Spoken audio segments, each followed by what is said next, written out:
संपूर्ण छत्रपती कुटुंबीय आहे हे मतदानासाठी या ठिकाणी रांगेत उभे राहिल्याचं आपल्याला पाहायला मिळते। प्रचंड असा उत्साह आहे तो या सगळ्यांच्या मध्ये पाहायला मिळते। पहिल्यांदाच तुम्ही वोटिंग करताय, काय वाटते? देशासाठी हे कर्तव्य आहे आपलं आणि ते कर्तव्य तुम्ही आज बजावताय। अगदी अगदी पहिला तर मला अभिमान वाटतो की माझं पहिलंच मतदान मला माझ्या आजोबांना द्यायला देत आहे मी, माझं पहिलंच मतदान। आणि मला वाटतं प्रत्येकाने आपला मताचा हक्क बजावलाच पाहिजे, कारण का तो हक्क हा प्रत्येक भारतीय नागरिकाचा आहेच। प्रत्येकाला उत्सुकता असते की पहिलं मतदान करण्याची। तुमच्या डोक्यात काय उत्सुकता आहे हे सगळी यंत्रणा समजून घेण्यापासूनचे मतदान करेपर्यंत? माझी उत्सुकता म्हणजे मेन तर आजोबांना मतदान देत आहे मी, तीच सगळ्यात मोठी उत्सुकता आहे। आज बोटाला शाई लागणारी ही शाई कशासाठी लावून घेते असं वाटतं? विकासासाठीच।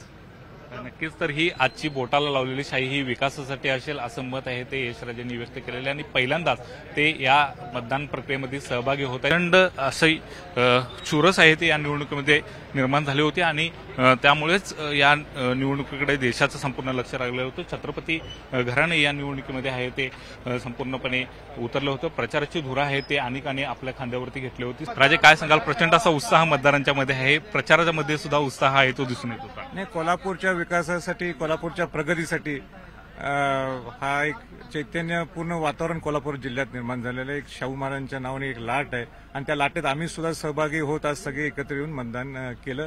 ज्या पद्धतीने ही निवडणूक आहे ती अत्यंत प्रतिष्ठेची आणि चुरशीची निर्माण झालेली आहे। मुख्यमंत्र्यांच्यासह अनेक जण आहे ते महायुतीचे येथे येऊन ठाण मांडून होते।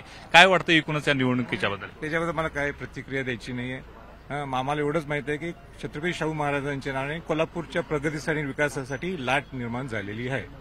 नक्कीच, छत्रपती शाहू महाराज यांच्या नावानं आहे ते कोल्हापूरच्या प्रगतीसाठी आणि विकासाची लाट निर्माण झाल्याचं आहे ते संभाजीराजे छत्रपती यांनी आपलं मत आहे ते व्यक्त केलेलं आहे। आणि मतदानामध्ये पाहायला गेलं तर अत्यंत चुरस आहे ते कोल्हापूरमध्ये सकाळपासूनच आहे ते पाहायला मिळते आणि भल्या मोठ्या रांगा आहेत ते मतदान केंद्रावरती पाहायला मिळते। या मतदान केंद्रावरचं दृश्य पाहायला गेलं तर या बाजूचं आणि त्या बाजूचं तिकडे पाहायला गेलं तर प्रचंड असा उत्साह आहे तो मतदारांच्या मध्ये दिसून येते आणि मोठी गर्दी आहे ते सकाळपासूनच मतदान केंद्रावरती झाल्याचं पाहायला मिळते। ह्या वेळेला मी माझं दुसरं सेकंड टाइम वोटिंग आहे माझं आणि खूप अभिमान वाटतो की माझं मत माझ्या आजोबांना मी देत आहे आणि विकासासाठी देत आहे।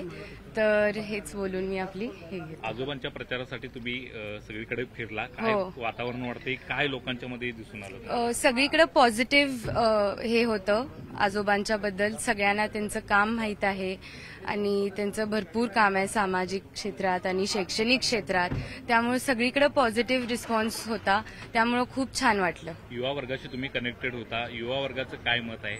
कशा पद्धतीनं सगळे ते सामोरे जात आहेत? आता आमच्या स्कूलमधले किंवा माझे जे मी विबग्योर शाळेत होते तर मग तिथले आमचे सगळे जे फ्रेंड्स होते त्यांना आम्ही भेटलो, फोनवर पण बोललो बऱ्याच जणांशी, तर सगळ्यांचं पॉझिटिव्ह मत होतं महाराजांसाठी। Video journalist Sandeep Patil, Dnyaneshwar Salunkhe, news 18 Lokmat, Kolhapur.